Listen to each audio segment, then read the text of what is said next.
అధ్వాన్నమైన రేవంత్ నాయకత్వంలో తెలంగాణ రాజ్యమేలుతోందని హరీష్ రావు విమర్శించారు. రాష్ట్రంలో పోలీసులు సీఎంకు కీలు బొమ్మలుగా మారి నియంతృత్వ పాలనకు నిదర్శనంగా నిలుస్తున్నారన్నారు.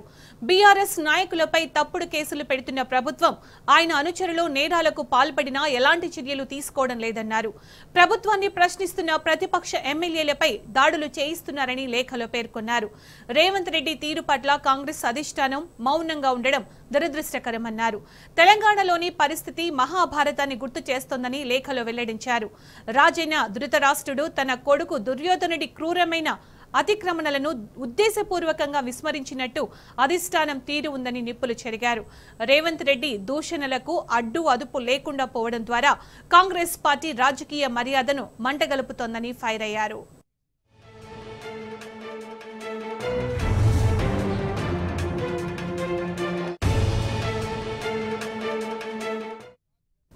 ఇదే అంశానికి సంబంధించి పూర్తి సమాచారం మా ప్రతినిధి లివిల్ అందిస్తారు. లివిల్, రాష్ట్ర ముఖ్యమంత్రి వాడుతున్న భాష మాజీ ముఖ్యమంత్రి కేసీఆర్ బీఆర్ఎస్ నేతలతో పాటు ఈ పలువురు పైన వాడుతున్న రేవంత్ రెడ్డి భాషపై అభ్యంతరం వ్యక్తం చేస్తూ ఆందోళన వ్యక్తం చేస్తూ ఏఐసీసీ అధ్యక్షుడు మల్లికార్జున ఖర్గేకి బీఆర్ఎస్ మాజీ మంత్రి ఎమ్మెల్యే హరీష్ రావు లేఖ రాశారు.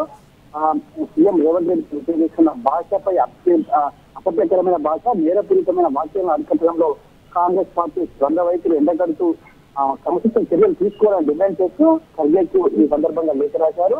కాంగ్రెస్ పార్టీ తానే ప్రవహించిన ప్రమాణాలను పాటించకపోవడం ద్వంద్వ ప్రమాణాలకు నిదర్శనమని సందర్భంగా గమనించారు. రేవంత్ రెడ్డి మాజీ సీఎం కేసీఆర్ చేసే దూషణలు కించపరిచే వ్యాఖ్యలు చేయడం తగదని, దిగజారుతనానికి నిదర్శనమని రాహుల్ గాంధీపై బీజేపీ తీవ్రవాది అని వ్యాఖ్యలు చేసినప్పుడు కాంగ్రెస్ పార్టీ దేశవ్యాప్తంగా నిరసన తీర్పిచ్చిన సంగతిని గుర్తు చేస్తూ రాజకీయాల్లో దిగజారుడు విమర్శలు తీవ్రంగా ఖండించింది ఆనాటి బీఆర్ఎస్ పార్టీ అని చెప్పేసుకునే సందర్భం గుర్తు చేశారు. రాజ్యాంగ విలువలను దిగజార్చే కుట్రలకు ఇవాళ రాజ్యాంగ విలువలను దిగజార్చున్నారని కూడా సందర్భంగా మాజీ మంత్రి ఎమ్మెల్యే హరీష్ రావు దిగబచ్చారు. అలాంటి దోషాలే కాంగ్రెస్ ముఖ్యమంత్రి రేవంత్ రెడ్డి చేస్తే హైకమాండ్ ఎందుకు చర్యలు తీసుకోవడం లేదని, ఇది కాంగ్రెస్ పార్టీ డబుల్ స్టాండ్ కాదా అని చెప్పేసి కూడా ఈ సందర్భంగా డిమాండ్ చేశారు.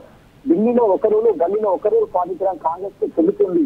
రేవంత్ రెడ్డి చేసిన వ్యాఖ్యలు రాజ్యాంగ విలువలకు విరుద్ధం, కాంగ్రెస్ హైకమాండ్ అట్లా చర్యలు తీసుకోవాలని సందర్భంగా డిమాండ్ చేస్తున్నానని చెప్పేసి కూడా లేఖలో పేర్కొన్నారు. రేవంత్ రెడ్డి ప్రవర్తనతో మహాభారతంలో దుర్యోధనుని క్రూరత్వంలా ఉంది. కాంగ్రెస్ తన నైతిక ప్రమాణాలు పాటించకుండా ఇతరులకు నీతులు చెప్పడం శోచనీయమని చెప్పేసి సందర్భంగా వాళ్ళు అంశాలను లేవనెత్తూ కేసీఆర్ గారితో ఆయన కుటుంబంపై రేవంత్ రెడ్డి అసభ్యకరమైన వ్యాఖ్యలు చేయడం ముఖ్యమంత్రి స్థాయిని దిగజార్చడం కాదా, కేసీఆర్ గాలతో కొట్టి చంపడం రేవంత్ రెడ్డి వ్యాఖ్యలు కాంగ్రెస్ హైకమాండ్ సమర్థిస్తుందా అని చెప్పేసి సందర్భంగా గుర్తు చేశారు. హింసాత్మక వ్యాఖ్యలు చేయడం, జర్నలిస్టులపై దాడులు చేయడం తీవ్ర ఆందోళన కలిగిస్తుంది తెలంగాణ రాష్ట్రంలో అని చెప్పేసి చెప్పారు. అంతేకాకుండా ఏదైతే రాజ్యాంగాన్ని పరిరక్షిస్తామని ప్రకటించిన రాహుల్ గాంధీ ఎందుకు స్పందించడం లేదు రేవంత్ రెడ్డి వ్యాఖ్యలపై అని చెప్పేసి చెప్పారు. పోలీసులు అడ్డు పెట్టుకుని బీఆర్ఎస్ నాయకులపై నిరాధార కేసులు పెట్టి రాజకీయ కక్ష సాధించి చర్యలకు పాల్పడడం దుర్మార్గం అని చెప్పేసి సందర్భంగా ఉద్యమం చేశారు. రేవంత్ రెడ్డి నాయకత్వంలో తెలంగాణలో నియంత్రించే పాలన కొనసాగుతుందని, ఇందుకు నిదర్శనమే ఈ వ్యాఖ్యలు, ఈ రాష్ట్రంలో జరుగుతున్న దాడులను కూడా ఈ సందర్భంగా గుర్తు చేశారు. కాంగ్రెస్ పార్టీ ద్వంద్వ వైఖరి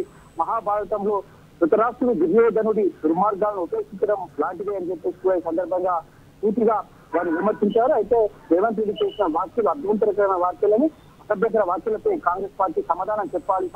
ప్రజాస్వామ్యాన్ని పాతరేస్తున్న ముఖ్యమంత్రి రేవంత్ రెడ్డిపై కఠిన చర్యలు తీసుకోవాలని సందర్భంగా ఏఐసీసీ ప్రెసిడెంట్ మల్లికార్జున ఖర్గే లేఖలో పేర్కొన్నారు. ఇప్పటికైనా కాంగ్రెస్ పార్టీ తన ద్వంద్వ వైఖరి వీడి రాజ్యాంగాన్ని చేతిలో పట్టుకొని రాజ్యాంగాన్ని కాపాడతామన్న రాహుల్ గాంధీ ఇప్పటికైనా తనకు సంబంధించిన ఒక రాష్ట్రానికి ముఖ్యమంత్రి చేస్తున్న వ్యాఖ్యల పట్ల స్పందించాలి.